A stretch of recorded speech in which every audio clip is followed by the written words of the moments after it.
These are the best Apple Watches in 2025, but the one you think is best might not be the right one for you. Apple has the SE, it has the Series, and it has the Ultra, all with different features and different prices. And it gets confusing really fast. A lot of people assume that the newest or the most expensive one is actually the best, but at least in Apple Watches, that really isn't the case. So I went through all the options, I compared them side by side, and in this video, I'm gonna let you know which one is the right one for you. By the end, you're gonna know which one's the best one to buy in 2025 and which ones you should skip. So the first one in the lineup is obviously gonna be the Apple Watch SE. Now this is actually the watch that I think I'd recommend to most people because it does everything an Apple Watch should do. It tells the time, it delivers your notifications, it tracks your fitness, heart rate, workouts, and even sleep. It also has fall detection, emergency SOS, water resistance, and Apple Pay. What it doesn't have are some of the other advanced features that do come in the other two models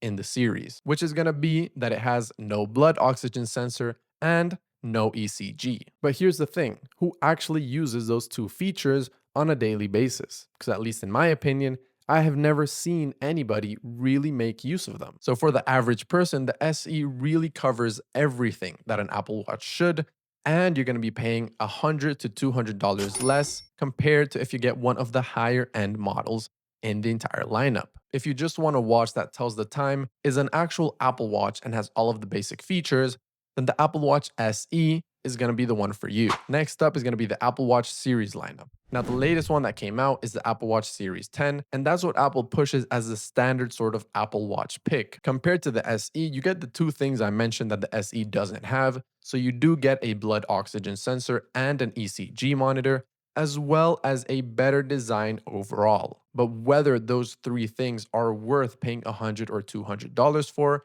I'll leave it up to you. The display is brighter, the bezels are thinner, and you're always going to have the latest design that Apple's pushing. So you just have to ask yourself whether that's really something that's important for you. So who is this watch actually for? In my opinion, it's going to be for Apple enthusiasts or people that really know a lot about the Apple Watches. And chances are, if you're watching this video, it's that you don't or you want to learn more about them. And if so, I don't think that this watch is going to be the one for you. Like I said, it just does everything that the SE does, but it looks a little better and brings two features that, in my opinion, aren't really that useful. Next up on the lineup, and in my opinion, the most useless watch that Apple offers, is going to be the Apple Watch Ultra. Now, this watch is huge, it's rugged, and it's pretty much only made for adventures. It easily has the best battery life and the best display, but all of that does come at a very hefty price tag of around $700. It also comes with features like a depth gauge for diving,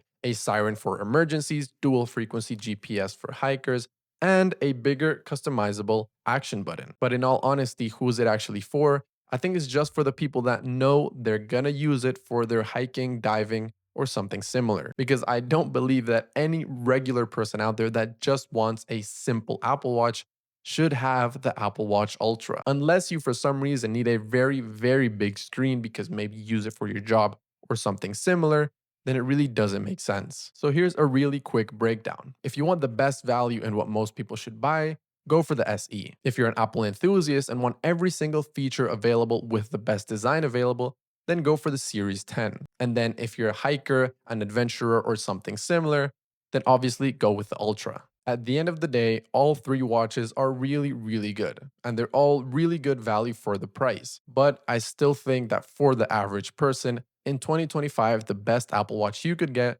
is the Apple Watch SE second generation. It does everything that an Apple Watch is supposed to do without the extra added costs. Although the other two models do have a lot more features or things that could lean you into buying them, I still think that for 90% of the people, the SE is more than good enough. So that's my really quick take on the Apple Watches. What do you think? Do you agree with my take, or do you believe that I'm completely wrong? Are you team standard series, Ultra, or SEs? Leave it all in the comments down below and I'll try to answer as soon as I can. If you did like the video, leave a thumbs up, and if you like any other ones on my channel, consider subscribing. I do have a lot more videos on Apple Watches, so if you're looking for something similar, then I'm gonna have a playlist linked on screen and at the end of the video, so go ahead and click that. And I guess since there's nothing left to be said, I'll see you guys in the next one.